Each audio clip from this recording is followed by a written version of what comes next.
ସମସ୍ତଙ୍କୁ ନମସ୍କାର। ପ୍ରେରିତ ଷୋହଳ ପର୍ବ 25 ପଦରୁ 34 ପଦ ଯାଏଁ ବାକ୍ୟ ପଢିବା।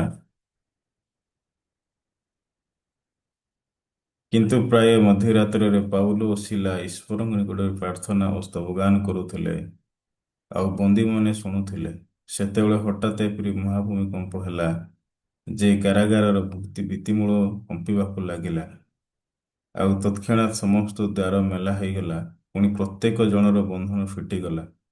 ଏଥିରେ କାରାରକ୍ଷକ ନିଦ୍ରାରୁ ଉଠି କାରାଗାରର ଦ୍ୱାର ମେଲା ହେବା ଦେଖି ବନ୍ଦୀମାନେ ପଳାଇ ଯାଇ ଅଛନ୍ତି ବୋଲି ମନେକରି ଖଣ୍ଡା ବାହାର କରି ଆପଣାକୁ ବଧ କରିବାକୁ ଯାଉଥିଲା।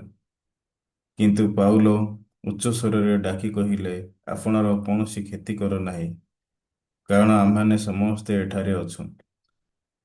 ସେଥିରେ ସେ ଦୀପ ଆଣିବାକୁ କହି ଡେଇଁପଡ଼ି ଭୟରେ ଥରି ଥରି ପାଉଲ ଓ ସିଲାଙ୍କର ସମ୍ମୁଖରେ ପଡ଼ିଗଲେ, ଆଉ ସେମାନଙ୍କୁ ବାହାରକୁ ଆଣି କହିଲେ, ମହାଶୟମାନେ, ପରିତ୍ରାଣ ପାଇବା ନିମନ୍ତେ ମୋତେ କଣ କରିବାକୁ ହେବ? ସେମାନେ କହିଲେ, ପ୍ରଭୁ ଯୀଶୁଙ୍କଠାରେ ବିଶ୍ୱାସ କର, ତାହେଲେ ତୁମେ ସପରିବାରରେ ପରିତ୍ରାଣ ପାଇବ। ପରେ ସେମାନେ ତାଙ୍କ ଦ୍ୱାରରେ ଥିବା ସମସ୍ତଙ୍କୁ ଈଶ୍ୱରଙ୍କର ବାକ୍ୟ କହିଲେ। ଆଉ ସେ ସେମାନଙ୍କୁ ରାତ୍ରିର ସେହି ଘଡ଼ିରେ ଘେନି ଯାଇ ସେମାନଙ୍କ ପ୍ରହାରର କ୍ଷତ ସବୁ ଧୋଇଦେଲେ। ପୁଣି ସେ ଓ ତାଙ୍କର ସମସ୍ତେ ସେହି କ୍ଷଣି ବାପ୍ତିଜିତ ହେଲେ। ସେଥିରେ ସେ ସେମାନଙ୍କୁ ଆପଣା ଗୃହକୁ ଘେନିଯାଇ ଖାଦ୍ୟ ପରିବେଷଣ କଲେ, ଆଉ ସମସ୍ତ ପରିବାର ସହିତ ଈଶ୍ୱରଙ୍କଠାରେ ବିଶ୍ୱାସ କରି ଅତ୍ୟନ୍ତ ଆନନ୍ଦିତ ହେଲେ।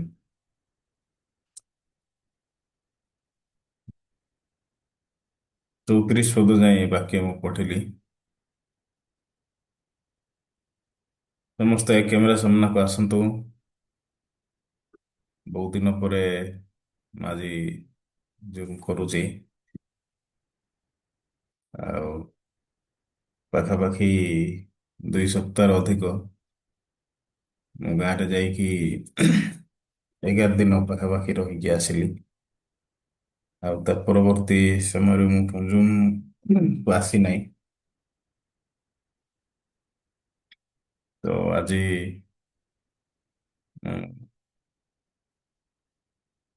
4:20ରେ ଉଠିଲି। ଆଉ ମତେ ନିଦ ହେଲା ନାହିଁ ଆକ୍ଚୁଆଲି। ଆଜି ବହୁତ ଗରମ ବି ହଉଛି ଏବେ ପର୍ଯ୍ୟନ୍ତ। ତ ସକାଳେ ଉଠିକି ବାକ୍ୟ ପ୍ରଚାର କରିବାଟା ବେଳେବେଳେ ବୋଝଗ୍ରସ୍ତ ଲାଗୁଛି, ଆଉ ବାକ୍ୟ ପଢ଼ିବାଟା ଅଳସୁଆ ବି ଲାଗୁଛି ବେଳେବେଳେ। ଆଉ ଇଚ୍ଛା ଲାଗୁନାହିଁ, ଶୋଇକି ରହିଲେ ଭଲ ଲାଗୁଛି। ଆଉ ସକାଳେ ପର୍ଯ୍ୟନ୍ତ 7ଟା 8ଟା ପର୍ଯ୍ୟନ୍ତ ଶୋଇଲେ ନିଜକୁ ଭଲ ଲାଗୁଛି। କିନ୍ତୁ ଯେତେବେଳେ ସବୁ ଚର୍ଚ୍ଚ ପ୍ରକୃତରେ ମର୍ଣ୍ଣିଂ ସର୍ଭିସ କରୁଛନ୍ତି, ସକାଳେ ଉଠିକି ବାଇବଲ ପଢ଼ିକି ପ୍ରଭୁଙ୍କ ସାମ୍ନାରେ ବଞ୍ଚୁଛନ୍ତି, ଆଉ ଅନ୍ୟମାନଙ୍କର ରିପୋର୍ଟକୁ ଦେଖିଲେ, ମୁଁ ନିଜକୁ ଦେଖିଲେ ମାନେ ବେଶୀ ଭୁଲ ଜୀବନ ବଞ୍ଚିଲା ପରି ପ୍ରକୃତରେ ଲାଗୁଛି। ଆଉ ମର୍ଣ୍ଣିଂ ସର୍ଭିସ ନ କରବାଟା ହଉଛି ଭଲ। ପ୍ରଭୁଙ୍କ ସାମ୍ନାରେ ବାକ୍ୟ ନ ଆସିକି ଚିନ୍ତା କରବାଟା, ଆଉ ଚିନ୍ତା କରିବାକୁ ପଡ଼ିବ ନାହିଁ କି କିଛି ବାଇବଲ ପଢ଼ିବାକୁ ପଡ଼ିବ ନାହିଁ। କିନ୍ତୁ ଯେତେବେଳେ ସମୟ ଅତିବାହିତ ହଉଛି, ତ ସେ ସମୟରେ ହୃଦୟରେ ଦୋଷୀକୃତର ହୃଦୟ ପ୍ରକୃତରେ ଆସି, ଆଉ ମୁଁ କେମିତି ଏମିତି ପହଞ୍ଚି ପାରୁଛି, ବିନା ବାକ୍ୟରେ ମୋର ଦିନକୁ ପ୍ରକୃତରେ ଆରମ୍ଭ କରୁଛି ନା। ବାଇବଲ ମାନେ ମର୍ଣ୍ଣିଂ ସର୍ଭିସ ନାହିଁ ବୋଲେ ବାକ୍ୟ ବି ପ୍ରଚାର ନାହିଁ କି ମେଡିଟେସନ ନାହିଁ। ତ ଗୋଟେ ସାଇଡରେ ଭଲ ଲାଗୁଛି, କିନ୍ତୁ ଆଉ ଗୋଟେ ସାଇଡରେ ଆତ୍ମାଙ୍କ ଦ୍ୱାରା ଚିନ୍ତା କଲେ ସେଠି ଦୋଷୀକୃତର ହୃଦୟ ପ୍ରକୃତରେ ଆସୁଛି। ତ ଆଜି ଯେତେବେଳେ ମୁଁ ସକାଳେ ଉଠିଲି, ମୋର ହୃଦୟରେ ଆଉ ମୁଁ ଖୁସି ହେଲି। ବାଇବଲ ଯେତେବେଳେ ପଢିଲି, ବାକ୍ୟ ଯେତେବେଳେ ମେଡିଟେସନ କରୁଛି, ପରମେଶ୍ୱର ସେ ଜାଗାରେ ନୂଆ ଆଶାକୁ ପ୍ରକୃତରେ ଦଉଛନ୍ତି, ନୂଆ ନୂଆ ବିଷୟକୁ ପ୍ରକୃତରେ ଦଉଛନ୍ତି। ଏ ପ୍ରେରିତ ପୁସ୍ତକ 16 ପର୍ବ ଯେତେବେଳେ ଆଜି ପଢିଲି, ମୋ ହୃଦୟରେ ବହୁତ ଖୁସି ଆସିଲା। ଆଉ ଏ ପ୍ରେରିତ ପାଉଲ ଆଉ ଶିଲାଙ୍କର ହୃଦୟକୁ ଦେଖିଲେ ଏମାନେ କୋଉ ପ୍ରକାର ଲାଇଫ ପ୍ରକୃତିରେ ଚାହୁଁଛନ୍ତି? ସତରେ ଏମାନଙ୍କର ଜୀବନରେ କଣ ତାଡ଼ନା ପାଇବାର ଇଚ୍ଛା ଥିବ କି? କଷ୍ଟର ସମ୍ମୁଖୀନ ହେବା ପାଇଁ ଚାହୁଁଥିବେ କି? ନା ଏମାନେ ଆରାମଦାୟକ ଜୀବନ ପସନ୍ଦ କରୁଥିବେ? ତ ଜଣେ ମନୁଷ୍ୟ ସେପରେ ଯେତେବେଳେ ଆମେ ଚିନ୍ତା କରୁଛୁ, ଆମମାନଙ୍କୁ କୋଉ ପ୍ରକାର ବିଷୟ ପ୍ରକୃତିରେ ଇଚ୍ଛା ଲାଗେ? ଆମେ କୋଉ ପ୍ରକାର ବିଷୟକୁ ପସନ୍ଦ କରିଥାଉ? ଅଧିକାଂଶ ସମୟରେ ଆମେ ଜଣେ ଲୋକ ସମସ୍ତ ବିଷୟରୁ ବୋଝଗ୍ରସ୍ତ ରୁ ବାହାରିବା ପାଇଁ ଚାହୁଁଛୁ, ସମସ୍ୟାରୁ ବାହାରିବା ପାଇଁ ଚାହୁଁଛୁ, କଷ୍ଟକର ବିଷୟ ପରିସ୍ଥିତିରୁ ବାହାରିବା ପାଇଁ ଚାହୁଁଛୁ। ଆମ ଜୀବନରେ ଆମେ ଆରାମଦାୟକ ଜୀବନ କାଟିବା ପାଇଁ ଚାହୁଁଛୁ। କୌଣସି ବୋଝ ନଥାଏ କି, ଗସ୍ପେଲର ବୋଝ ନଥାଏ କି, ପ୍ରଚାରର ବୋଝ ନଥାଏ କି, ତାଡ଼ନା ପାଇବା ପାଇଁ ଚାହୁଁନୁ। ଆମେ ହଉ ସେ ପ୍ରକାର ଲୋକ ଯିଏକି କୌଣସି ବାଧାବିଘ୍ନ ନ ଆସୁ ବୋଲି ଆମେ ପ୍ରକୃତରେ ଇଚ୍ଛା କରୁଛୁ। କିନ୍ତୁ ପାଉଲ ଆସିଲା ଯେତେବେଳେ ବାକ୍ୟକୁ ପ୍ରଚାର କରୁଛନ୍ତି, ତ ତାଙ୍କ ଲାଇଫରେ କାହିଁକି ପ୍ରକୃତରେ ପରମେଶ୍ୱର ଏ ପ୍ରକାର ତାଡ଼ନାକୁ ଆଲାଉ କରୁଛନ୍ତି? କୋଉ କାରଣ ପାଇଁ ପରମେଶ୍ୱର ସେମାନଙ୍କୁ ସେ ପ୍ରକାର ଜାଗାରେ ସମ୍ମୁଖୀନ ହେବାକୁ ବାଧ୍ୟ କରୁଛନ୍ତି? ତ ସତରେ ଦିନେ ପାଉଲ କଣ ଏ ପ୍ରକାର ଚିନ୍ତା କରିଥିବେ କି? ମୁଁ ଯେତେବେଳେ ଯୀଶୁଙ୍କର ଅନୁଗମନ କରିବି କି ସୁଷମାଚାର ଯାଇକି ରୋମରେ ପ୍ରଚାର କରିବି, ଆମକୁ କାରାଗାରରେ ନିକ୍ଷେପ କରିବେ, ବନ୍ଦ କରିବେ, ଆମକୁ ପ୍ରହାର ଦେବେ, ଏ ପ୍ରକାର କେବେ ମଧ୍ୟ ସେ ଚିନ୍ତା କରିନଥିବେ। କିନ୍ତୁ ପାଉଲଙ୍କର ହୃଦୟରେ ପରମେଶ୍ୱର ଏ ପ୍ରକାର ବିଷୟକୁ ରଖି ଅଛନ୍ତି। କାହିଁକି ପାଉଲଙ୍କ ଜୀବନରେ ଯେମିତି ଆତ୍ମାଙ୍କ ଦ୍ୱାରା ସେ ପ୍ରକୃତିରେ ସେ ସୁଦୃଢ଼ ହେବେ, ଆତ୍ମାଙ୍କ ଦ୍ୱାରା ପ୍ରକୃତିରେ ବଳ ପାଇବେ। ତାମାନେ ପ୍ରତ୍ୟେକ ମୁହୂର୍ତ୍ତରେ ପରମେଶ୍ୱର ଚାହୁଁଛନ୍ତି ଯେ ପାଉଲ ଆସିଲା ପ୍ରଭୁଙ୍କ ଉପରେ ନିର୍ଭର କରନ୍ତୁ। ପରମେଶ୍ୱରଙ୍କ ଉପରେ ନିର୍ଭର କଲେ ସେମାନେ ଖୁସି ହେବେ କହିକି। ଏଇଟା ହଉଛି ପ୍ରଭୁଙ୍କର ମାର୍ଗ, ଏଇଟା ହଉଛି ପ୍ରଭୁଙ୍କର ଇଚ୍ଛା, ପରମେଶ୍ୱରଙ୍କର ଉଦ୍ଦେଶ୍ୟ ଏଇଟା। ସେଥିପାଇଁ ପରମେଶ୍ୱର ସେମାନଙ୍କୁ ଏ ପ୍ରକାର ପ୍ରହାରକୁ ଦଉଛନ୍ତି, କାରାଗାରକୁ ଦଉଛନ୍ତି।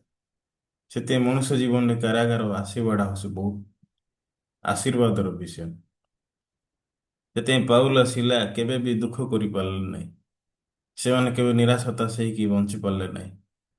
ସେମାନେ କେବେ ମଧ୍ୟ ସେ ସମସ୍ୟାକୁ ସମସ୍ୟା କହିକି ବଞ୍ଚିଲେ ନାହିଁ। କିନ୍ତୁ ସେମାନଙ୍କ ହୃଦୟରେ ସେମାନେ ଖୁସି ହଉଛନ୍ତି। ପରମେଶ୍ୱର ଆଉ ବହୁତ ଧନ୍ୟବାଦ, ଆମେ ଏ ପ୍ରକାର ଲୋକ ନାହୁଁ ଯିଏକି ତାଡ଼ନାକୁ ସାମ୍ନା କରିପାରୁ। ଆମେ ଏ ପ୍ରକାର ଲୋକ ନାହିଁ ସୁଷମାଚାରକୁ ପ୍ରଚାର କରିବା ପାଇଁ ପସନ୍ଦ କରିବୁ। କିନ୍ତୁ ପରମେଶ୍ୱର ତୁମେ ଏ ବିଷୟକୁ ଆମମାନଙ୍କୁ ଦେଇଅଛ ଗ୍ରହଣ କରିବା ପାଇଁ, ଏସବୁ ବିଷୟକୁ ଆମେ ଅତିକ୍ରମ କରିସାରିଅଛୁ। ତ ପାଉଲ ଶିଲା ପ୍ରକୃତରେ ମଧ୍ୟରାତ୍ରରେ ଏ ପ୍ରକାର ଭାବରେ ଗୀତ ଗାଉଛନ୍ତି।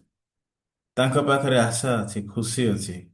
ସେମାନେ ପ୍ରଭୁଙ୍କ ସହିତ ଯୀଶୁଙ୍କ ସହିତ ଖୁସି ଅଛନ୍ତି। ସତରେ କାରାଗାରରେ ପଡ଼ିଲା ପରେ କୋଉ ଲୋକ ଖୁସି ହବ? ଉଁ? ମୋର ସାନ ଭାଇ ଜେଲ ଯାଇଥିଲା। ମୋର ସାନ ଭାଇ ଜେଲ ଯାଇଥିଲା। ତାଙ୍କର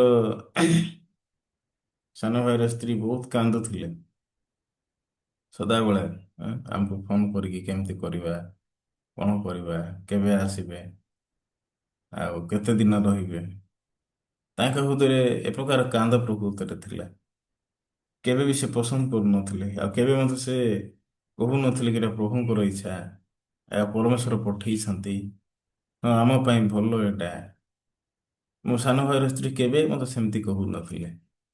କିନ୍ତୁ ସେ ବାଇକ ଭାବରେ ସମସ୍ୟା ସମାଧାନ କରିବା ପାଇଁ ଚାହୁଁଥିଲେ, ପଇସା ଖର୍ଚ୍ଚ କରିବା ପାଇଁ ଚାହୁଁଥିଲେ, କେମିତି ସେ ଜଲ୍ଦି ଜେଲରୁ ବାହାରିବେ ସେଇଟା ଚାହୁଁଥିଲେ। ଆଁ, ମୁଁ ବି ଯେତେବେଳେ ପ୍ରଥମରେ ଯେତେବେଳେ ଏ ବିଷୟକୁ ଦେଖିଲି, ମୋର ହୃଦୟରେ ମଧ୍ୟ ମୁଁ ସେଇଟାକୁ ଗ୍ରହଣ କରିପାରିଲି ନାହିଁ। ଆଁ, କାହିଁକି ଆମ ଫ୍ୟାମିଲିରେ ଏଇଟା ପ୍ରଥମ ଥର, ଆମର ବଂଶରେ କେହି ବି ଜେଲ ଯାଇନାହାନ୍ତି ଆଜି ପର୍ଯ୍ୟନ୍ତ। କିନ୍ତୁ ଆମର ସାନ ଭାଇର ଫାଷ୍ଟ ଟାଇମ୍ ପାଇଁ ପ୍ରକୃତରେ ଯାଇଛନ୍ତି।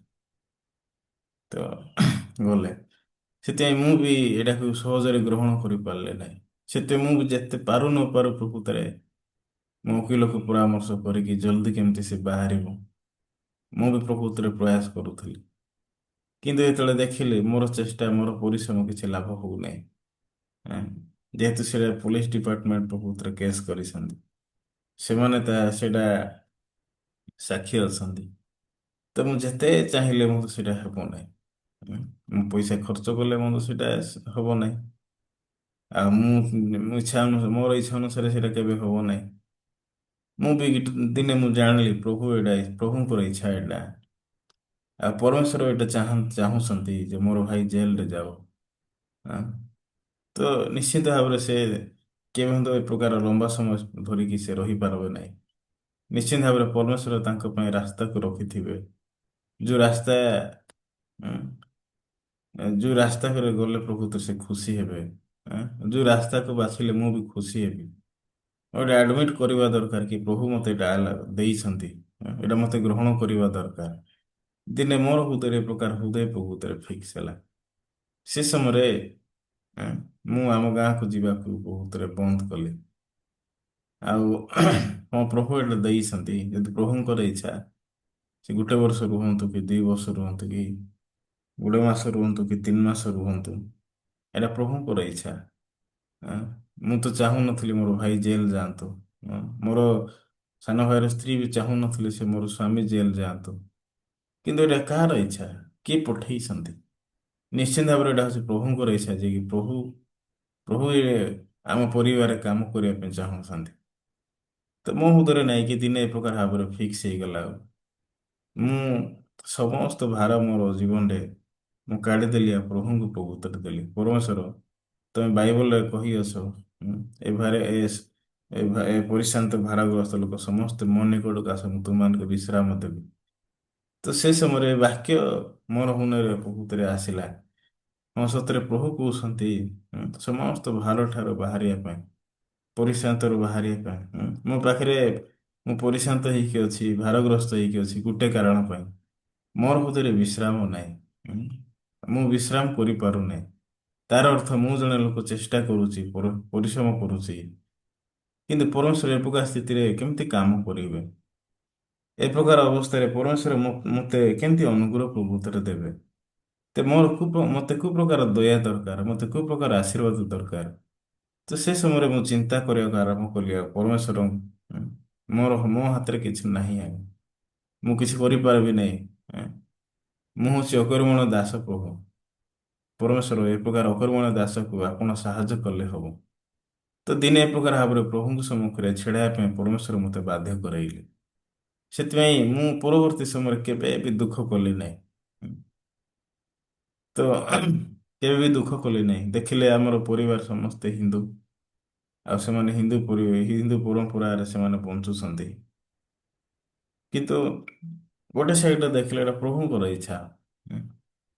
ପରମେଶ୍ୱର ମୋତେ ପ୍ରତିଜ୍ଞା ଦେଇଛନ୍ତି ଯେତେବେଳେ ମୁଁ ପରିତ୍ରାଣ ପାଇଲି ଆଉ ତମେ ଯଦି ବିଶ୍ୱାସ କରିବ ତମର ସବୁ ପରିବାର ପରିତ୍ରାଣ ପାଇବେ।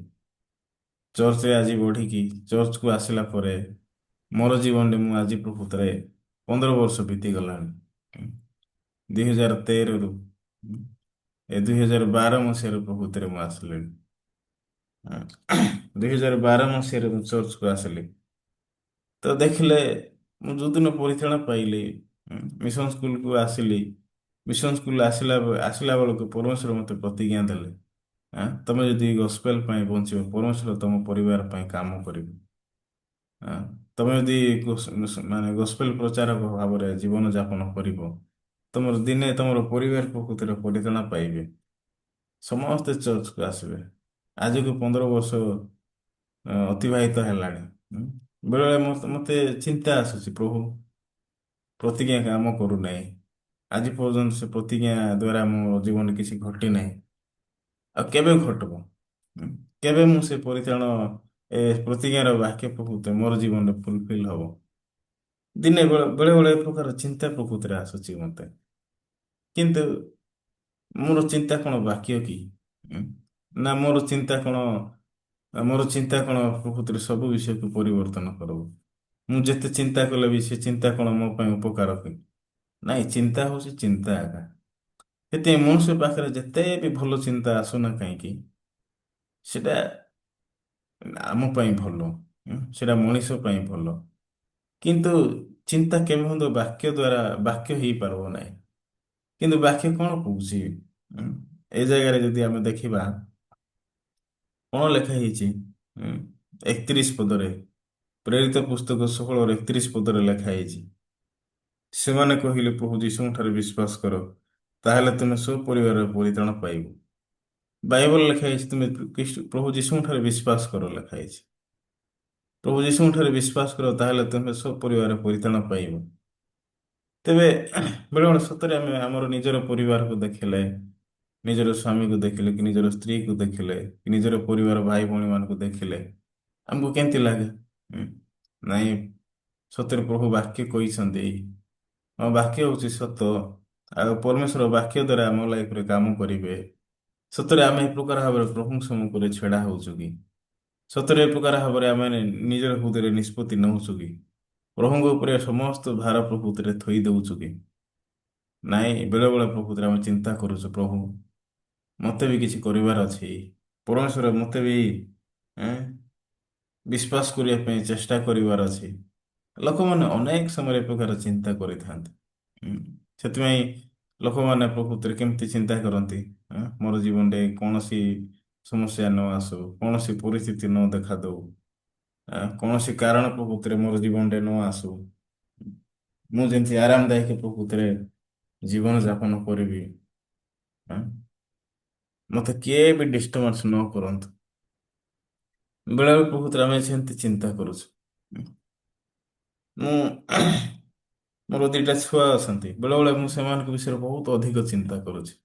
ଯେମିତି ମୁଁ ପ୍ରଭୁ, ହୁଁ, ଯେମିତି ମୁଁ ପରମେଶ୍ୱର, ମୁଁ ଯୀଶୁ, ସେଥିପାଇଁ ମୁଁ ସେମିତି ସେମାନଙ୍କର ଅଧିକ ଚିନ୍ତା କରୁଛି। ଏମାନଙ୍କର ଜନ୍ମ ସିନା ହେଲେ, ଜନ୍ମ ସିନା କଲୁ, ଏମାନଙ୍କୁ କେମିତି ପଢ଼େଇବୁ, ଏମାନଙ୍କର ଫ୍ୟୁଚର କ'ଣ ହବ, ଏମାନେ କେମିତି ହେବେ, ମୁଁ ନାଇଁକି ବେଳେ ବେଳେ ଏ ପ୍ରକାର ଚିନ୍ତା ପ୍ରକୃତିରେ କରୁଛି। କିନ୍ତୁ ମୁଁ ଯେତେ ଯେତେ ଚିନ୍ତା କରୁଛି ତାର ସମାଧାନ କିଛି ନାହିଁ ଆଜ୍ଞା। ତ ମୁଁ ଗତକାଲି ମୋର ବଡ଼ ପୁଅକୁ ପ୍ରକୃତରେ ପ୍ଲେ ସ୍କୁଲରେ ମୁଁ ତାଙ୍କୁ ଜଏନ୍ କରାଇଲି, ଆମର ନୂଆ ବସ୍ ଷ୍ଟାଣ୍ଡ ପାଖରେ। ତ ମୁଁ ଶିକ୍ଷକ ଗୁଡ଼ା ଜଏନ୍ କରିବା ପାଇଁ ଚାହୁଁଥିଲି। ଆମର ତାରାକ ଦାଦାଙ୍କ ପାଖରେ ଜୁନିୟର ପ୍ଲେ ସ୍କୁଲ ଅଛି, ସେ ଜାଗାରେ। ତ ସେ ଜାଗାକୁ ଯାଇକି ଯେତେବେଳେ ପରାମର୍ଶ କଲି, ଜଏନିଂ ଫି ଜାଗା 7,000 ଟଙ୍କା, ଆଉ ସେଠି ଡେଭଲପମେଣ୍ଟ ଫି ଅଛି 1,000, ଆଉ ବୁକ୍ସ ପାଇଁ ଅଛି, ଆଉ ଫର୍ମ ଫିଲ୍ଅପ୍ ପାଇଁ ଅଛି, ଡାଏରୀ, ଟି ସାର୍ଟ, ଏ ପ୍ରକାର ବିଭିନ୍ନ ପ୍ରକୃତିର ଖର୍ଚ୍ଚ ଗୁଡ଼ାକ ଅଛି। ତ ସବୁ ହିସାବ କଲାକୁ 13,000 ପ୍ଲସ୍ ହେଲା। ତମ ପାଖରେ ସେତିକି ପଇସା ପ୍ରକୃତରେ ନାହିଁ। ତ ମୁଁ ପ୍ରକୃତରେ କହିଲି ଏତିକି ଟଙ୍କା ମୋ ପାଖରେ ନାହିଁ, ମୁଁ ଦେଇପାରିବି ନାହିଁ। ତ ସେ ସମୟରେ ତାଙ୍କର ଆଁ, ତାଙ୍କର ସାର୍ ଜଣେ ଥିଲେ, ସେ କହିଲେ ଆଉ ଯଦି ଆପଣଙ୍କ ଏତିକି ଦେଇପାରୁନାହାନ୍ତି ହେଲେ ଆମର ବର୍ତ୍ତମାନ ନୂଆ ବ୍ରାଞ୍ଚ ପ୍ରକୃତରେ ହେଇଛି ନ୍ୟୁ ବସ୍ ଷ୍ଟାଣ୍ଡ ପାଖରେ, ସେଠି ଆମେ ଟିକେ କମ ପ୍ରାଇସ୍ ପ୍ରକୃତରେ କମ ପଇସା ରଖିଛୁ ଜଏନିଂ ଫିସ୍। ଯଦି ସିଆଡ଼େ ଯିବେ ହେଲେ ସେଠି ଟିକେ କମ ହେଇପାରେ। ଉଁ, ଆଉ ଆପଣଙ୍କ ପାଇଁ ସେଇଟା ଭଲ ବୋଲି ସେ ସଜେସନ୍ ମତେ ଦେଲେ।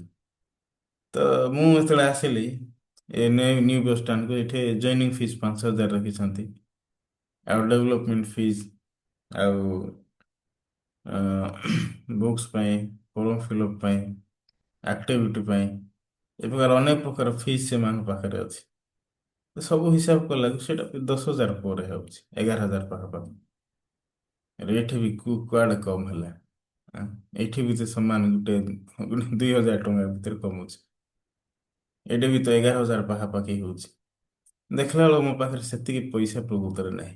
ଉଁ, ତ ମତେ ଯେମିତି ବି ପ୍ରକୃତରେ ଜଏନ୍ କରିବାର ଅଛି। ଆଉ ୟାକୁ ସ୍କୁଲକୁ ପଠେଇବାର ଅଛି କହିକି ମୁଁ ପ୍ରକୃତରେ କାଲି ଜାଫିକି ପ୍ରକୃତରେ ଜଏନ୍ କରେଇଲି। ଆଉ ସେ ସୋମବାର ଠାରୁ ଏବେ ସ୍କୁଲ ପ୍ରକୃତରେ ଯିବ। ତ ଦେଖିଲେ ସେ ବହୁତ ଦୁଷ୍ଟ ବି ପ୍ରକୃତରେ ହଉଛି। ବେଳେବେଳେ ମତେ ଚିନ୍ତା ଲାଗୁଛି ଯାଇକି ସେ ଜାଗାର ପିଲାମାନଙ୍କୁ ମାଡ ମାରବ ନାହିଁ ତ। ସେ ଜାଗାରେ ଯାଇକି ପ୍ରକୃତରେ ମାଡ ମାରିଲେ ଆମେ ସଦାବେଳେ ଖାଲି ଟିଚର ମାନଙ୍କ ଦ୍ୱାରା ଖାଲି କମ୍ପ୍ଲେନ ପ୍ରକୃତରେ ଶୁଣିବୁ। ତମର ପିଲା ଦୁଷ୍ଟ ହଉଛି, ଏମିତି ହଉଛି, ସେମିତି ହଉଛି। ତ ମୋର ହୃଦୟରେ ପଠେଇବା ପୂର୍ବରୁ ଖୁସି ଅଛି, କିନ୍ତୁ ସେଠିକୁ ଯାଇକି ଯଦି ସେ କାଣ୍ଡ କରବ ହେଲେ ମୋର ହୃଦୟରେ ପ୍ରକୃତରେ ବେଶୀ ଡର ଅଛି। ସେଥିପାଇଁ ମୁଁ ପ୍ରଭୁଙ୍କ ସାମ୍ନାରେ ପ୍ରାର୍ଥନା କରୁଛି, ପ୍ରଭୁ ମୋର ପିଲାକୁ ତମେ ଯତ୍ନ କର। ତମେ ତାଙ୍କୁ ମାନେ ନମ୍ର ହେବାର ହୃଦୟ ପ୍ରକୃତରେ ଦିଅ। ସେ ଯେମିତି ନମ୍ର ହବ ଆଉ ସବୁ ବିଷୟକୁ ହଁ କହିକି ବଞ୍ଚିବ କହିକି। ସେଥିପାଇଁ ମୁଁ ପ୍ରଭୁଙ୍କ ସାମ୍ନାରେ ଆଣ୍ଠଉଛି। ସତରେ ଆଜି ଆମେ ଯେତେବେଳେ ବାକ୍ୟ ଯେତେବେଳେ ଦେଖୁଛୁ, ଏ ପାଉଲ ଶିଲା ପ୍ରଭୁତରେ ଗସ୍ପେଲ ପ୍ରଚାର କଲା ବେଳକୁ ଏମାନଙ୍କୁ କାରାଗାରରେ ନିକ୍ଷେପ କରାହେଲା। ତ କାରାଗାରରେ ନିକ୍ଷେପ କରାହଉଛି। ଏମାନେ ଗୋଟେ ସାଇଡରେ ଦେଖିଲେ ବହୁତ କଷ୍ଟ ପାଉଛନ୍ତି, ଏମାନଙ୍କୁ ମାଡ ମରା ହଉଛି, ହଁ, ତାଡ଼ନା ଆସୁଛି। ଏମାନେ ପ୍ରଭୁତରେ କଣ ଚିନ୍ତା କରୁଥିବେ? ହଁ? ପରମେଶ୍ୱର କାହିଁକି ଏ ପ୍ରକାର ବିଷୟକୁ ଆମମାନଙ୍କ ଲାଇଫରେ ଆଣିଲେ? କଣ ପାଇଁ ପ୍ରଭୁତରେ ଏ ପ୍ରକାର ବିଷୟକୁ ଦଉଛନ୍ତି? ଆଉ ସତରେ ଏମାନେ କଣ ପସନ୍ଦ କରୁଥିବେ କି? ନାଇଁ, କେବେ ବି ପସନ୍ଦ କରୁନଥିବେ। କିନ୍ତୁ ଆମେ 25 ପଦରେ ଯଦି ଦେଖିବା, କିନ୍ତୁ ପ୍ରାୟ ମଧ୍ୟରାତ୍ରରେ ପାଉଲ ଓ ଶିଲା ଈଶ୍ୱରଙ୍କ ନିକଟରେ ପ୍ରାର୍ଥନା ସ୍ତବଗାନ କରୁଥିଲେ ଆଉ ବନ୍ଦୀମାନେ ଶୁଣୁଥିଲେ। ବାଇବଲରେ ଦେଖିଲେ ସତରେ ଏମାନଙ୍କର ହୃଦୟରେ ଦେଖିଲେ ସେଇଟା ଚାହୁଁନଥିବେ, କିନ୍ତୁ ଦିନେ ମାନେ ପ୍ରଭୁଙ୍କ ସାମ୍ନାକୁ ଯାଇକି ପ୍ରଭୁଙ୍କ ସମ୍ମୁଖରେ ଚିନ୍ତା କରୁଛନ୍ତି, ପ୍ରଭୁ ସତରେ ଏ ବିଷୟ ଆମ ପାଇଁ ଭଲ ନା ଖରାପ? ଏ ବିଷୟ ଆସିବାଟା ଆମ ପାଇଁ ଉଁ, କେତେ ଗ୍ରହଣ କେତେ ଗ୍ରହଣୀୟ? ଏ ବିଷୟକୁ ଆମେ କେତେ ମାତ୍ରାରେ ଆଡମିଟ୍ କରୁଛୁ ପ୍ରଭୁ? ତ ହୃଦୟରେ ଦେଖିଲେ ସେମାନେ ଆଡମିଟ୍ କରୁନାହାନ୍ତି ଏ ପ୍ରକାର ବିଷୟ, କିନ୍ତୁ ପରବର୍ତ୍ତୀ ସମୟରେ ଏମାନେ ନିଜର ପରିଚାଳନାର ବିଷୟକୁ ମନେ ପକେଇଥିବେ। ପ୍ରଭୁ ଯୀଶୁ କେମିତି ଏମାନଙ୍କର ପରିଚାଳନା ପାଇଁ କ୍ରୁଶରେ ହତ ହେଇଛନ୍ତି। ଆ, ସମସ୍ତ ପାପ ପରିସ୍ଥିତି ସମସ୍ତ ଅପରାଧ ନିଜ ଉପରେ ପ୍ରଭୁତିରେ ବୋହିଛନ୍ତି। ଯୀଶୁ ଯେତେବେଳେ କଣ୍ଟା ପ୍ରଭୁତିରେ ମରା ଯାଉଥିବ, କଣ୍ଟାରେ ମୁକୁଟ ଯେତେବେଳେ ପିନ୍ଧା ଯାଉଥିବ, ଯୀଶୁ କେତେ ଯନ୍ତ୍ରଣା ପାଇଥିବେ। ଦିନେ ଯୀଶୁ ମଧ୍ୟ ପ୍ରଭୁତିରେ କହିଲେ, ପ୍ରଭୁ ଯଦି ହବ ଏ ପାନ ପାତ୍ର ମୋ ଠାରୁ ଦୂର କର। ସେ ସମୟରେ ଯୀଶୁ ମଧ୍ୟ ଚାହୁଁନାହାନ୍ତି, ଶରୀର ଅନୁସାରେ ଦେଖିଲେ ଯୀଶୁଙ୍କୁ ମଧ୍ୟ ବହୁତ କଷ୍ଟ ହଉଛି। କିନ୍ତୁ ପରବର୍ତ୍ତୀ ସମୟରେ ଯୀଶୁ କଣ କହିଲେ, ପ୍ରଭୁ ଏଇଟା ମୋର ଇଚ୍ଛା ନାହିଁ ତମର ଇଚ୍ଛା ହଉ।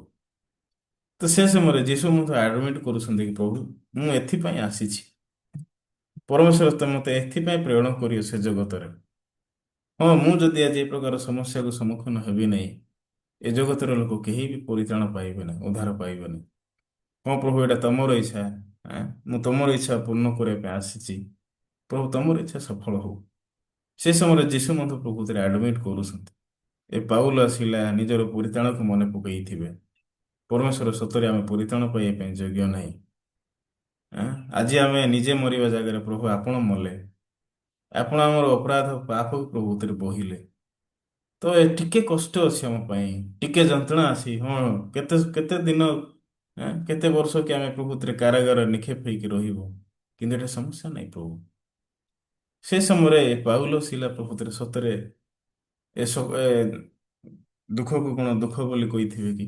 ସମସ୍ୟା କଣ ସମସ୍ୟା କହିଥିବେ କି? ନାଇଁ, ପାଉଲ ଶିଲାର ହୃଦୟରେ ଗୀତ ବାହାରିକି ଆସିଲା। ହଁ? କେମିତିକା ଗୀତ ଗୀତ ଆସିଥିବ କି ମୁଁ ଜାଣିନି। ହଁ? ଆମେ ଯେତେବେଳେ ସଣ୍ଡେ ସର୍ଭିସରେ ଗୀତ ଗାଉଛୁ, ସର୍ବାଧନ ପୂର୍ବରୁ ଟେଷ୍ଟିମନି ପୂର୍ବରୁ ଆମେ କଣ୍ଡକ୍ଟିଂ କଲା ବେଳକୁ ଗୀତ ଗାଉଛୁ। କାହିଁକି ଗୀତ ଗାଉଛୁ? ଗୀତ ହଉଛି ପରମେଶ୍ୱରଙ୍କୁ ଆରାଧନା କରିବାଟା, ପ୍ରଭୁଙ୍କର ନିକଟବର୍ତ୍ତୀ ହେବାଟା। ଗୀତ ଦ୍ୱାରା ଆମେ ନିଜକୁ ପ୍ରଭୁତରେ ସାନ୍ତ୍ୱନା ଦଉଛୁ। ପ୍ରଭୁ ଏ ଗୀତ ମୁଁ ଆଜି ଗାଇ ପାରୁଛି ଗୋଟେ କାରଣ ପାଇଁ, ପରମେଶ୍ୱର ମୋତେ ତମେ ବନେଇଛ ମୁଁ ଯେମିତି ଗୀତ ଗାଇବି। ହଁ ପ୍ରଭୁ, ମୋତେ ତମେ ବନେଇଛ ମୁଁ ଯେମିତି ପ୍ରତ୍ୟେକ ସମସ୍ୟାକୁ ପ୍ରଭୁତରେ ଆଡମିଟ୍ କରିକି ବଞ୍ଚିବି। ସେଠି ଆମେ ସଣ୍ଡେ ହେଲେ ଆମେ ସବୁ ବିଷୟକୁ ଭୁଲି ଯାଇକି ଆମେ ବିଶ୍ରାମ ବାରରେ ପ୍ରବେଶ କରୁଛୁ। ବିଶ୍ରାମ ବାର ଯେତେବେଳେ ପ୍ରବେଶ କରୁଛୁ, ଆମ ମଧ୍ୟରେ ବହୁତ ଖୁସି ଆସୁଛି। ଆଁ? ଖୁସି ନଥିଲେ ବି ଖୁସି ଆସୁଛି, ସମସ୍ୟା ଥିଲେ ବି ସମସ୍ୟାକୁ ନ ଦେଖିକି ବାକ୍ୟକୁ ପ୍ରଭୁତିରେ ଅନେଇକି ଆମେ ସେ ଜାଗାରେ ସବୁ ବିଷୟକୁ ଭୁଲି ଯାଇକି ଗୀତ ଗାଇବାଟା ଆରମ୍ଭ କରୁଛୁ। ସେତେବେଳେ ଆମମାନଙ୍କ ହୃଦୟରେ ଆମେ କେମିତି ହଉଛୁ? ସତରେ ବେଶୀ ଖୁସି ଲାଗୁଛି, ଆଶା ଆସୁଛି। ବିଶ୍ୱାସ ନଥିଲେ ମଧ୍ୟ ବିଶ୍ୱାସ ପ୍ରଭୁତିରେ ଜାଗ୍ରତ ହଉଛି। ତ ସତରେ ଭାଇଭଉଣୀ ଆମେ କେତେ ମୂର୍ଖ ଲୋକମାନେ। ସମସ୍ୟାକୁ ସମସ୍ୟା କହିକି ବଞ୍ଚୁଛୁ, ପରିସ୍ଥିତି କହିକି ବଞ୍ଚୁଛୁ। ଆମେ ହଉଛୁ ଏ ପ୍ରକାର ଲୋକ ଯିଏକି ବିଶ୍ୱାସ ନଥାଇକି ବଞ୍ଚିବା ଲୋକମାନେ। କିନ୍ତୁ ପରମେଶ୍ୱର ଆମମାନଙ୍କ ଲାଇଫରେ ବିଶ୍ୱାସ ଦ୍ୱାରା କଢ଼େଇକି ନେବା ପାଇଁ ଚାହାନ୍ତି। ବିଶ୍ୱାସ ଦ୍ୱାରା ଆମମାନଙ୍କୁ ସୁଦୃଢ଼ କରିବା ପାଇଁ ଚାହାନ୍ତି। ଆମମାନଙ୍କ ହୃଦୟରେ ବିଶ୍ୱାସ ପ୍ରଭୁତିରେ ଶିଖାଇବା ପାଇଁ ଚାହାନ୍ତି। ସେଥିପାଇଁ ପରମେଶ୍ୱର ଆମମାନଙ୍କ ଜୀବନରେ ରୋଗକୁ ଦେଇଛନ୍ତି, ସମସ୍ୟାକୁ ଦେଇଛନ୍ତି, ପରିସ୍ଥିତିକୁ ଦେଇଛନ୍ତି, ଉଁ, ପିଲାମାନଙ୍କୁ ଦେଇଛନ୍ତି, ଯୋଉ ପିଲାମାନେ କି ଆମର ଶୁଣିବେ ନାହିଁ। ଛୁଆମାନଙ୍କୁ ଦେଇଛନ୍ତି, ଯୋଉ ଛୁଆମାନେ କି ଆମମାନଙ୍କୁ କେବେ ବାଧ୍ୟ ହେବେନି। ସେଥିପାଇଁ ପ୍ରତ୍ୟେକ ବିଷୟରେ ସମସ୍ୟା ପ୍ରକୃତିରେ ଅଛି। କିନ୍ତୁ ମନୁଷ୍ୟ କେତେବେଳେ ଖୁସି ହବ? ମନୁଷ୍ୟ ପାଖରେ କେତେବେଳେ ପ୍ରକୃତିରେ ଆଁ, ଆଶା ପ୍ରକୃତିରେ ତିଆରି ହେବ? ମନୁଷ୍ୟ ଯେତେବେଳେ ସମସ୍ତ ବିଷୟ ପ୍ରଭୁଙ୍କ ଉପରେ ଡିପେଣ୍ଡ କରିବ। ମନୁଷ୍ୟ ଯେତେବେଳେ ସବୁ ବିଷୟକୁ ପରମେଶ୍ୱରଙ୍କ ଉପରେ ଭାର ପ୍ରକୃତିରେ ଥୋଇବ, ସେ ସମୟରେ ମନୁଷ୍ୟ ପ୍ରକୃତିରେ ଖୁସି ହେବ, ଗୀତ ଗାଇବାକୁ ଆରମ୍ଭ କରିବ। ଆଜି ଏ ପାଉଲ ଶିଲା ଗୀତ ଗାଇବାର ଗୋଟେ ଏକା ମାଧ୍ୟମ, ଏମାନେ ନିଜର ଭାର ନିଜର କଷ୍ଟ ଯୀଶୁଙ୍କ ଉପରେ ଥୋଇଛନ୍ତି। ଯୀଶୁଙ୍କ ଉପରେ ଥୋଇଲା ପରେ ଏମାନେ କେବେ ମଧ୍ୟ ଅଭିଯୋଗ କରୁନାହାନ୍ତି, ପ୍ରଭୁ କାହିଁକି ଏ ପ୍ରକାର ସମସ୍ୟାରେ ଆମେ ସମ୍ମୁଖୀନ ହଉଛୁ। କିନ୍ତୁ ଉଲ୍ଟା ଏମାନେ ପ୍ରକୃତିରେ ମଧ୍ୟରାତ୍ରରେ ସ୍ତବଗାନ କରୁଛନ୍ତି ଲେଖା ହେଇଛି। କିନ୍ତୁ ଉଲ୍ଟା ସେଠି ବନ୍ଦୀମାନେ ଶୁଣୁଥିଲେ ଲେଖା ହେଇଛି। ଯୋଉ ବନ୍ଦୀମାନେ ଏମାନଙ୍କୁ ଧରିକି ମାଡ଼ ମାରିକି କାରାଗାରରେ ନିକ୍ଷେପ କରିଛନ୍ତି, ଏଁ, ଆଉ ଦ୍ୱାର ମୁହଁରେ ଜଗିକି ପ୍ରକୃତିରେ ଅଛନ୍ତି। ତ ସତରେ ହଁ, ଜେଲକୁ ଯିବାଟା ହଉଛି ବେଶୀ କଷ୍ଟ ଏକ୍ଚୁଆଲି। କାହିଁକି ଜେଲ ଭିତରେ କିଛି ଦେଖାଉ ନାହିଁ। ମୁଁ ଏଥର ମୋର ଭାଇକି ପଚାରିଲି, "ଆରେ ଜେଲରେ ତୁ ଗଲୁ କେମିତି ସେଠି?" ବୋଲି କହିଲା, "ଭାଇ ନା ସେଇଟା ଗୋଟେ ହଷ୍ଟେଲ" କହିଲା। ଗୋଟେ ହଷ୍ଟେଲ ସେଇଟା, ଦୁନିଆ କ୍ରିମିନାଲ ମାନେ ଥିବେ। ତମେ ସମସ୍ତଙ୍କ ସହିତ ମିଶିକି ରହିବ। ହଷ୍ଟେଲ ପୁରୀ ରୁମ୍ ଯାକ ଅଛି, ବର୍ଷ ବର୍ଷ ଧରିକି କମଳ ଯାକ ସଫା ହେଇନଥିବ, ସେଟା ତାଙ୍କୁ ଗୁଡେଇକି ଦେବେ, ଗୁଡେଇ ଦେବେ। ସେଟା ବେଡସିଟ୍ ଥିବ ଯୋଉଟା କି ବହୁତ କଳା ହେଇଥିବ, ସେଟା ପାରିବା ପାଇଁ ଦେବେ। ଆଁ, ଲୋକମାନେ ଯଦି ହୃଦୟରେ ଯଦି ଦୁର୍ବଳ, ସେମାନେ ରୋଗ ହଉଛନ୍ତି ବୋଲି କହିବ। କିନ୍ତୁ ତୁ କାହିଁକି ରୋଗ ହେଲୁ ନାଇଁ ପଚାରିଲୁ? ସେ ମତେ କହିଲେ, ନାଇଁ, ମତେ ଯେତେ କମଳ ପ୍ରକୃତିରେ ବେଡସିଟ୍ ଦେଲେ, ମୁଁ ଫାଷ୍ଟ ନାଇକି ସଫା କଲି ସେଟା କହିଲି। ଯେତେବେଳେ ସଫା କଲି ଏତେ କଳା ବାହାରିକି ଆସିଲା, ବହୁତ କଳା ବାହାରିକି ଆସିଲା। ହୁଁ। ସେଥିପାଇଁ ସେ ଜାଗାରେ ଭିତରେ ଦୋକାନ ବି ଅଛି। ଆଁ, ଭିତରେ ସେ ଜେଲ ଭିତରେ ଦୋକାନ ଯଦି ଅଛି, ତମେ ବାହାରେ ଯଦି କିଣିବ, ଯୋଉଟା ବାହାରେ 10 ଟଙ୍କା ହବ, ସେଇଟା ଭିତରେ 20 ଟଙ୍କା ହବ। ସେଟା କାହିଁକି ଜାଣିଛ? ସେଟା ହଉଛି ସଜା ସେଇଟା। ଆଁ, ଗୋଟେ ସିଗାରେଟ ଯଦି ବାହାରେ କିଣିଲେ 4 ଟଙ୍କା କି 5 ଟଙ୍କା ହବ, କିନ୍ତୁ ସେଇଠି 12 ଟଙ୍କା ବୋଲି କହିଲା ସେ। ଗୋଟେ ଗୋଟେ ଗୁଲଗୁଲା ଖାଇଲେ ଆମେ ବାହାରେ କିଣିଲେ 5 ଟଙ୍କା, କିନ୍ତୁ ଭିତରେ କିଣିଲେ 10 ଟଙ୍କା। ଆଁ, ଗଞ୍ଜେଇ ପିଇବା ଲୋକ ଗଞ୍ଜେଇ କିଣୁଛନ୍ତି, ଗୋଟେ ଚିଲମ ପରି ହବ, କିନ୍ତୁ 50 ଟଙ୍କା ନେଉଛନ୍ତି କହିଲେ। ଲୋକ ସେଠି ସବୁ ପିଉଛନ୍ତି, ବିଡି ପିଉଛନ୍ତି, ସିଗାରେଟ ପିଉଛନ୍ତି, ଗଞ୍ଜେଇ ପିଉଛନ୍ତି, ପୁଲିସ ମାନେ ଆସିକି ଗଞ୍ଜେଇ ବିକୁଛନ୍ତି କଏଦୀ ମାନଙ୍କୁ। ସେଇଟା ବେପାର, ପୁରା ପୁରା ବାଣିଜ୍ୟ ବେପାର ଚାଲିଛି ସେଠି। ତ ସତରେ କାହିଁକି ଏ ପ୍ରକାର ବିଷୟ ଅଛି? ଉଁ, ସବୁ ବିଷୟରେ ସେମାନଙ୍କୁ ପ୍ରକୃତରେ ଦୋଷ ଦିଆହବ। ଉଁ, ଜେଲ ହଉଛି ଗୋଟେ ଜାଗା ଯୋଉଟା କି ମನುଷ୍ୟକୁ କଣ କରୁଛି ଜାଣିଛ? ସେ ଜାଗାକୁ ନେଇକି ତାଙ୍କୁ ଦେଖଉଛି କି ତୁ ଏ ଜାଗାରେ ରହିଲେ ଏ ପ୍ରକାର କଷ୍ଟ ପ୍ରକୃତରେ ପାଇବୁ। ସେଥିପାଇଁ ତୁ ମନ ପରିବର୍ତ୍ତନ କରେ, ଆଉ ତୁ ଫେରେ। ତୁ ତୁ କ୍ରାଇମ କରେ ନା। ଏଁ? ତ ସେମାନଙ୍କୁ ଶାରୀରିକ ମାନେ ପ୍ରାକ୍ଟିକାଲ ପ୍ରକାର ଶିକ୍ଷା ଦିଆଯାଉ ନାହିଁ, କିନ୍ତୁ ଜେଲ ଭିତରକୁ ପଠେଇବାର କାରଣ ହଉଛି ଏ ପ୍ରକାର ବିଷୟ ଶିକ୍ଷା ଦେବା ପାଇଁ ଚାହାନ୍ତି ଗଭର୍ଣମେଣ୍ଟ। ସେଥିପାଇଁ ବର୍ତ୍ତମାନ ପାଉଲ ଶିଲା ପ୍ରକୃତରେ ଜେଲରେ ଅଛନ୍ତି। ଏଁ? ଏମାନଙ୍କୁ କାହିଁକି ପରମେଶ୍ୱର ଜେଲକୁ ପଠେଇଲେ? ନା ଏମାନେ କ୍ରିମିନାଲ କରିଛନ୍ତି, ନା କାହାର ଚୁରେଇଛନ୍ତି, ନା କାହାକୁ ହତ୍ୟା କରିଛନ୍ତି? କିଛି କରିନାହାନ୍ତି ଆଜ୍ଞା। କିନ୍ତୁ ଜଷ୍ଟ ଗୋସ୍ପେଲକୁ ପ୍ରଚାର କରୁଛନ୍ତି ରୋମକୁ ଯାଇକି। ଏଇଟା ସେମାନଙ୍କ ପାଇଁ ବହୁତ ବଡ଼ ଅପରାଧ ହେଇଗଲା। ସେଥିପାଇଁ ପାଉଲ ଶିଲାକୁ ଧରିଲେ, ଏମାନଙ୍କୁ କାରାଗାରରେ ନିକ୍ଷେପ କଲେ। ହୁଁ। ହୁଁ। ସେତେବେଳେ ଯଦି ଆମେ ଦେଖିବା କହିଲେ,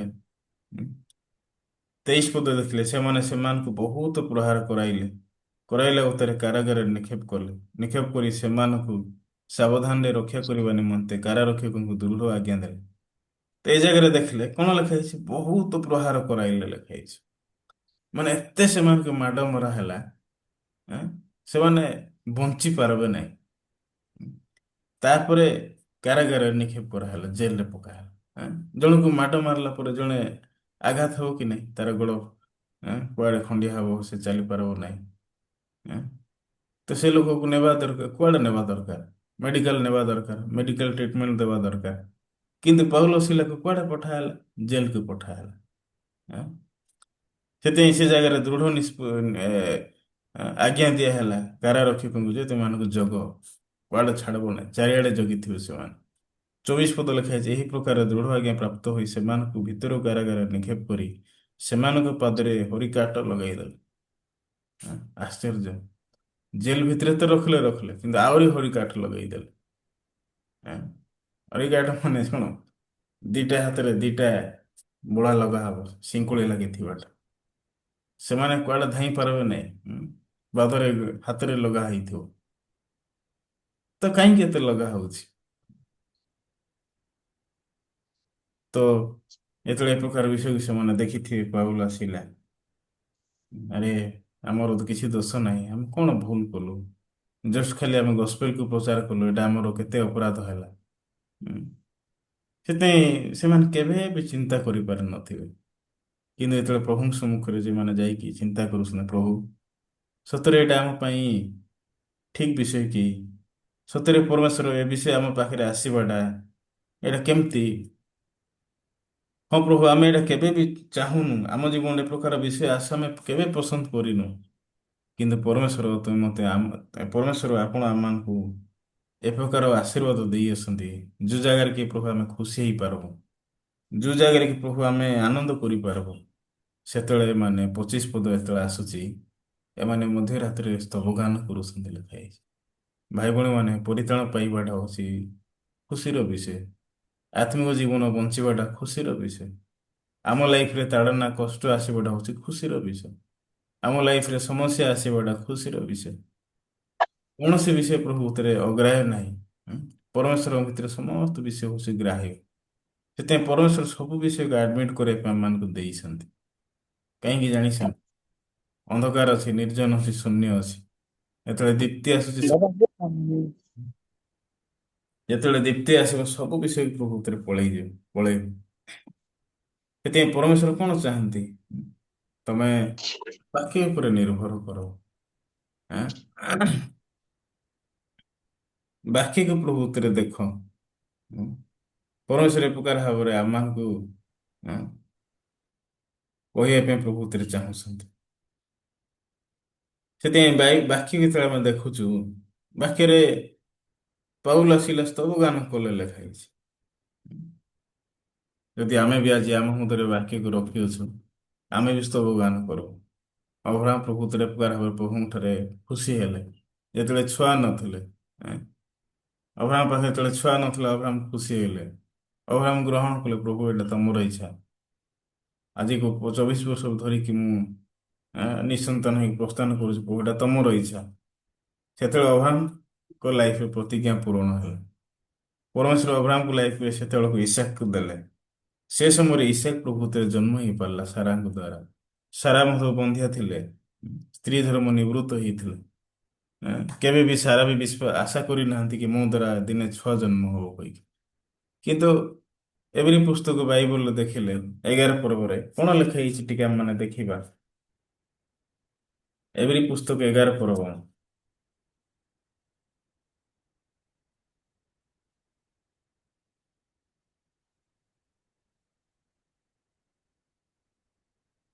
17 ପଦ ଦେଖିବା। ଉଁ,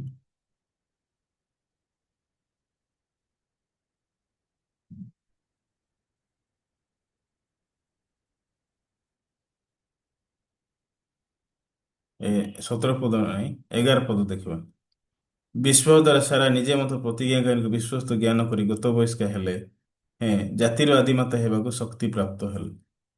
ତ ବର୍ତ୍ତମାନ ସାରା କଣ ଦ୍ୱାରା ଶକ୍ତି ପାଇଲେ ଲେଖା ହେଇଛି? ବିଶ୍ୱାସ ଦ୍ୱାରା ସାରା ନିଜେ ମଧ୍ୟ ପ୍ରତିଜ୍ଞାକାରୀଙ୍କୁ ବିଶ୍ୱସ୍ତ ଜ୍ଞାନ କରି ଲେଖା ହେଇଛି। ତା ମାନେ ଯିଏ ପ୍ରତିଜ୍ଞା ଦେଇଥିଲେ, ସାରା ନାଇକି ତାଙ୍କୁ ବିଶ୍ୱାସ କଲେ, ଗ୍ରହଣ କଲେ। ହଁ, ଏଇଟା ପ୍ରଭୁଙ୍କର ଇଚ୍ଛା, ମୁଁ ବନ୍ଧ୍ୟା ଅଛି, ପରମେଶ୍ୱର ମତେ ବନ୍ଧ୍ୟା କରି ଆସନ୍ତି, ଏଇଟା ପ୍ରଭୁଙ୍କର ଇଚ୍ଛା ବୋଲି ସେ ଆଡମିଟ କଲେ। ଯେତେବେଳେ ସେ ଆଡମିଟ କଲେ, କଣ ପାଇଲେ ଲେଖା ହେଇଛି? ଶକ୍ତି ପାଇଲେ ଲେଖା ହେଇଛି। ଆଦିମାତା ହେବା ନିମନ୍ତେ ହେବାକୁ ଶକ୍ତି ପ୍ରାପ୍ତ ହେଲେ ଲେଖା ହେଇଛି। 12 ପଦ ଲେଖା ହେଇଛି, ଏହେତୁ ମଧ୍ୟ ମୃତକଳ୍ପ ଜଣେ ବ୍ୟକ୍ତିଙ୍କ ଠାରୁ ଆକାଶର ନକ୍ଷତ୍ର ଗଣ ପରି ଅସଂଖ୍ୟ ଓ ସମୁଦ୍ର ତୀରସ୍ଥ ବାଲୁକା ପରି ଅଗଣ୍ୟ ଜାତି ଉତ୍ପନ୍ନ ହେଲା।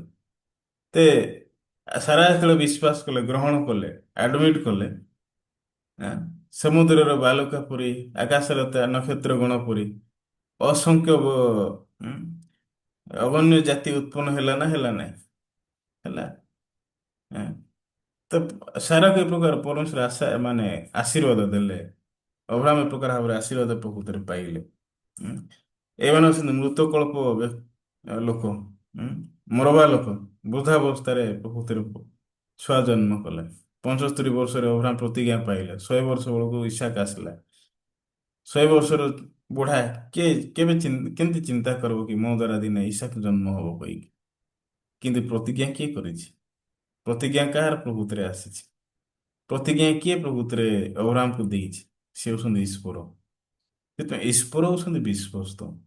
ସେଥିପାଇଁ ଅବ୍ରାହ୍ମ ସାରାକୁ ପ୍ରକୃତିରେ ପୁରା ଭାବରେ ବିଶ୍ୱାସରେ ଛିଡାଇବା ପାଇଁ ପରମେଶ୍ୱର ବନେଇଲେ। ଆଜି ଆମେ ବାକ୍ୟ ପଢିଲୁ, ପ୍ରେରିତ ପୁସ୍ତକ 16 ପର୍ବ। ଏ ଜାଗାରେ ପାଉଲ ଶିଲାକୁ ମଧ୍ୟ ପରମେଶ୍ୱର ବିଶ୍ୱାସରେ ଛିଡାଇବା ପାଇଁ ବନେଇଲେ। ସତରେ ଆଜି ଆମମାନେ ପରିତ୍ରାଣ ପାଇଅଛୁ। ପରମେଶ୍ୱର ଆଜି ମଧ୍ୟ ଆମମାନଙ୍କୁ କଣ କହିବା ପାଇଁ ଚାହାନ୍ତି? ଯଦି ତମେ ବି ଆଜି ବି ବିଶ୍ୱାସ ଦ୍ୱାରା ଛିଡା ହବ, ପ୍ରତିଜ୍ଞା ଦ୍ୱାରା ଯେତେବେଳେ ଦେଖିବ, ସମସ୍ତ ବିଷୟ ପରିବର୍ତ୍ତନ ହବ କହି। ସେତେବେଳେ ପରମେଶ୍ୱର ଏ ପ୍ରକାର ବିଷୟ ଆମମାନଙ୍କୁ ହୃଦୟରେ ପ୍ରକୃତିରେ ଦେବା ପାଇଁ ଚାହାନ୍ତି। ଯେତେବେଳେ ଏ ପ୍ରକାର ପ୍ରତିଜ୍ଞା ଆମ ଲାଇଫରେ କାର୍ଯ୍ୟ କରିବ, ଆମେ ବେଶୀ ଖୁସି ହେଇକି ଜୀବନ ବଞ୍ଚୁ।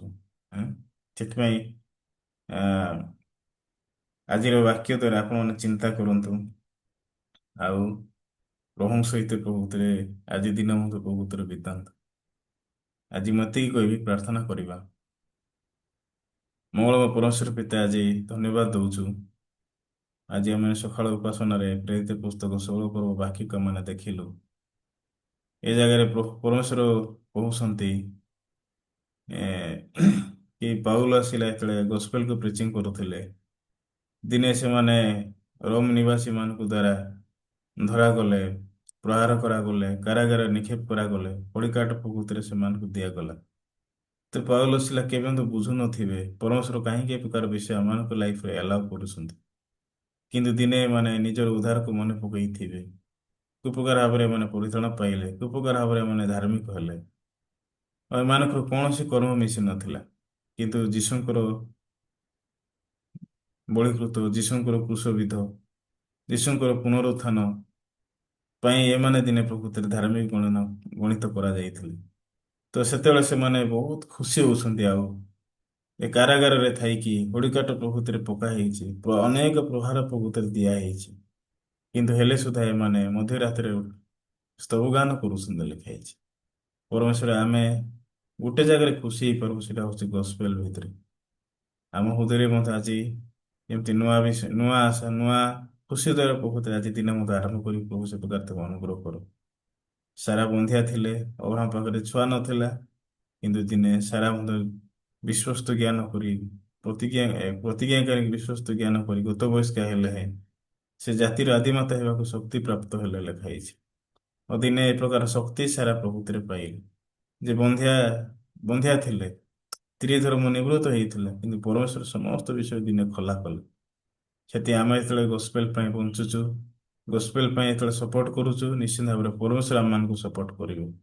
ପରମେଶ୍ୱର ଆମ ପାଇଁ ରାସ୍ତା ପ୍ରକୃତିରେ ଖୋଲା କରିବେ। ଦିନେ ପାଉଲ ଆସିଲା ଯେତେବେଳେ ସ୍ତବଗାନ କଲା ବେଳକୁ ମଧ୍ୟରାତ୍ରରେ ଖିଡିକି ପ୍ରକୃତିରେ ଫିଟିଗଲା। ବନ୍ଦୀମାନେ ଭୟ କଲେ, ପ୍ରଭୁ ଏଟା କେମିତି ପ୍ରକୃତିରେ ହେଲା? ସେ ସମୟରେ ଏ କାରାଗାରରେ ନିଯୁକ୍ତି ପାଇକି ଜଗିଥିବା ରକ୍ଷକ ମାନେ ପ୍ରକୃତିରେ ପାଉଲ ଶିଲାକୁ ଦେଖିକି ଏ ଖିଡିକି ଫିଟି ଯାଇଥିବା ଦେଖିକି ସେମାନେ ବହୁତ ଭୟ କଲେ। ଆମର ଚାକିରି ଚାଲିଯିବ, ଆମେ କେମିତି କରିବୁ କହିକି ସେମାନେ ନିଜକୁ ମାରିବା ପାଇଁ ଚାହୁଁଛନ୍ତି। କିନ୍ତୁ ପାଉଲ ଶିଲା ପାଟି କରି କହିଲେ, ତମକୁ ନିଜ କ୍ଷତି କର ନାହିଁ, ଆମେ ଯାଇନୁ, ପଳେଇ ଯାଇନୁ, ଆମେ ପ୍ରକୃତିରେ ଅଛୁ। ସେ ସମୟରେ ସିଧାସଳଖ ସେ ପାଉଲ ପାଖରେ ଯାଇକି ନିବେଦନ କରୁଛନ୍ତି, ଆମେ ପରିତ୍ରାଣ ପାଇବା ପାଇଁ, ଆମର ପରିବାର ଲୋକ ପରିତ୍ରାଣ ପାଇବା ପାଇଁ ଆମେ କଣ କଲେ ହବ? ସେ ସମୟରେ ସେମାନେ କହୁଛନ୍ତି, ତମେ ଖ୍ରୀଷ୍ଟ ଯୀଶୁଙ୍କ ଠାରେ ବିଶ୍ୱାସ କର, ତେବେ ସପରିବାର ପରିତ୍ରାଣ ପାଇବ। ସେମାନେ ଗୋଟେ କଥା ଯେତେବେଳେ କହିଲେ, ତମେ ଖ୍ରୀଷ୍ଟ ଯୀଶୁଙ୍କ ଠାରେ ବିଶ୍ୱାସ କର, ସପରିବାର ପରିତ୍ରାଣ ପାଇବ, ସେତେବେଳେ କାରାଗାର ରକ୍ଷକ ସମସ୍ତେ ଯୀଶୁଙ୍କ ଠାରେ ବିଶ୍ୱାସ କରୁଛନ୍ତି, ଗୋସ୍ପେଲକୁ ଶୁଣୁଛନ୍ତି, ସେମାନେ ସବୁ ପରିବାର ପରିତ୍ରାଣ ପାଉଛନ୍ତି। ଏ ପ୍ରକାର ଭାବରେ ପାଉଲ ଶିଲାଙ୍କର କାରାଗାରର ପ୍ରକୃତିରେ ସବୁ ପ୍ରକୃତିରେ ବନ୍ଧନ ଫିଟି ଯାଉଛି। ଯେତେବେଳେ ଆମେ ଗୋସ୍ପେଲକୁ ବିଶ୍ୱାସ କରୁଛୁ, ବାକ୍ୟ ଅନୁସାରେ ଈଶ୍ୱରଙ୍କ ଦ୍ୱାରା ଯେତେବେଳେ କଢେଇକି ନିଆଯାଉଛୁ, ଆମ ଚାରିଆଡେ ଥିବା ସମସ୍ତ ସମସ୍ୟା ପରିସ୍ଥିତି ପ୍ରକୃତିରେ ଏକଗରା ଭାବରେ ଫିଟି ଯାଉଛି। ପରମେଶ୍ୱର ବେଶୀ ଧନ୍ୟବାଦ ଦଉଛୁ ଆଜି ମତେ ମୁଁ ଏ ସକାଳର ଉପାସନା ମାନଙ୍କୁ ଦେଲ। ପ୍ରତ୍ୟେକ ଭାଇ ମାନଙ୍କୁ ଆଜି ମୁଁ ତମ ହସ୍ତରେ ସମର୍ପଣ କରି ଆଉ ଆଶୀର୍ବାଦ ଆଣ ବୋଲି ପ୍ରଭୁ ତମ ହସ୍ତରେ ସମର୍ପଣ କରୁଛି। ପ୍ରତ୍ୟେକ ପ୍ରତ୍ୟେକ ପ୍ରାର୍ଥନା ତମ ହସ୍ତରେ ସମର୍ପଣ କରି ପ୍ରାର୍ଥନା ଶୁଣି ଏସବୁ ଧନ୍ୟବାଦ ଦେଇ ନାଜରେଥ ଯୀଶୁଙ୍କ ନାମରେ ପ୍ରାର୍ଥନା ମାଗିଲି। ଆମେନ୍। ଆଉ ବହୁତ ବହୁତ ଧନ୍ୟବାଦ ସମସ୍ତଙ୍କୁ।